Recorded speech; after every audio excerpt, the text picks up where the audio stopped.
The key is to have tangible language, because if you don't have tangible language, then you are not able to really get at the heart of what your service is doing. And if you can't get at the heart of what your service is doing, you don't get a gut reaction. And if you don't get a gut reaction, you don't spark an emotion. And if you don't spark an emotion, people don't buy, because people buy based on emotion more than anything else.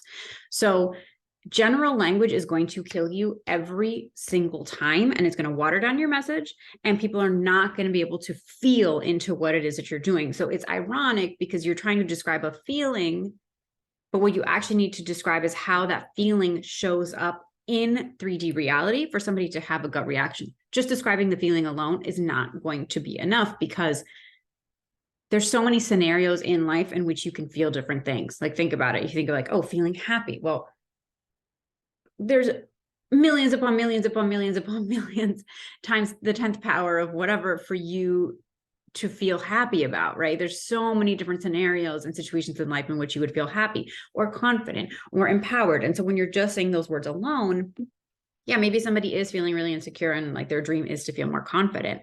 But what you have to tell them for them to really feel like, ooh, I need this and I want to buy this and I want to work with this person, is what actually happens in their life, in their world, once they feel confident, right? How does that actually change? So that's really the challenge for coaches, consultants, information-based businesses, right? You're selling something that is at its essence intangible. You can't pick it up and be like, hi, here, this is this thing, buy this thing, and have people test it out, right? And if we think about the iPhone, for example, think about when the iPhone first came out. I remember a time when I carried a flip phone and I carried a little mini digital camera in my bag. And I was like, this is great. I'm living life. I'm taking pictures when I want. I plug the thing into my computer and they all go into my iPhoto. And, like that was the dream, right? And texting took 1,000 years because you had to go to get to the right letter, right? We didn't really text as much back then. Anyway, so if Steve Jobs had come out with the iPhone back then and he had been like, hey guys, I created this thing. It's really amazing. It's going to completely transform your life. It's going to change how you communicate. It's going to change how you express yourself, how you talk. It's going to be so much more convenient for you. It's going to be really great. You're going to love it. It wouldn't be an iPhone, right? He had an innovative idea and he had a product. And so he was able to actually show people the iPhone and people could hold it in their hands and people could experience it. And I know at first people were like, well, I don't need a camera on the phone and I don't need this and I don't need that. And then now it's like, nobody can live without this thing, right? But back then, if he hadn't had that physical product and he was just explaining this to you conceptually, it wouldn't have been a success, right? Think about that example as applied to your business. If you are a coach, a service provider, a consultant, you're providing something that is going to cause transformation, but it's invisible. At the end of the day, it's invisible.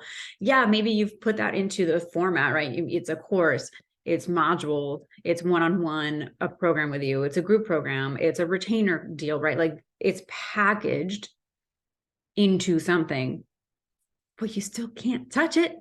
You still can't hold it in your hands, right? So you have to be able to describe it in tangible terms for people to get the value of it and really understand it, right? And that's what happens sometimes. It's like because you've created this thing, how valuable it is and how it could possibly transform somebody's life, but you're probably suffering from the curse of knowledge, because we all are.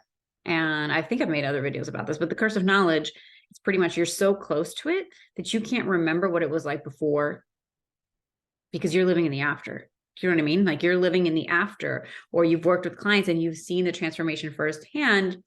So you already know this, but it's like you're on point B but other people are still at point A.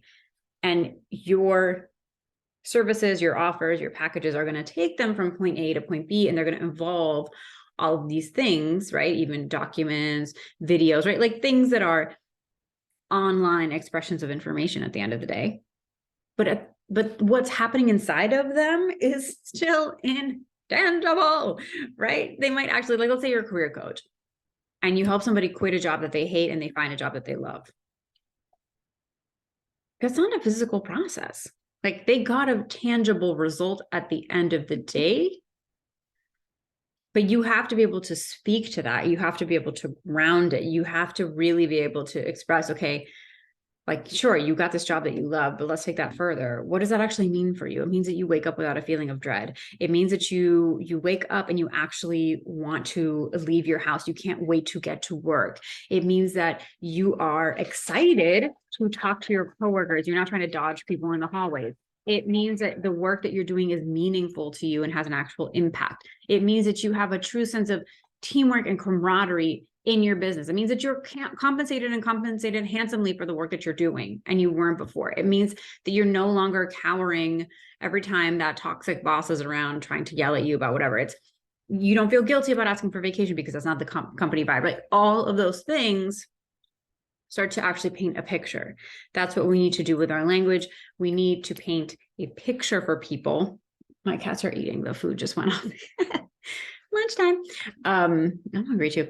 Anyway, you have to paint a picture for the people that you're trying to attract into your world so that they understand the true value of it. Because if they can't visualize that result, feeling confident, feeling empowered, living my dream life, like, what does that actually look like? What does that actually feel like? Translate that for them, and then they will get it. And then they're like, oh, I understand. Oh, actually, yes, I really want that. Oh, this is what I need. You have to take the invisible and you have to use words to describe what that is. And you can totally do it. It's totally doable. It just has to be grounded into 3D reality. If you want more information about this, I have a video about the pebble and the ripples, my analogy for this. So it's like if you had a calm surface of water and you dropped a pebble into the water, the pebble is that final result, but the ripple effect is what makes people buy, right? Yeah, they want the final result, but the ripple effect is like when it gets juicy and when they're like, oh, I really want this, because the ripple effect is like, it really shows the value beyond just the result alone of how it's going to actively change and move and shift their lives in ways that maybe they didn't know before, right? Okay, I hope this was helpful. I'll see you in the next one.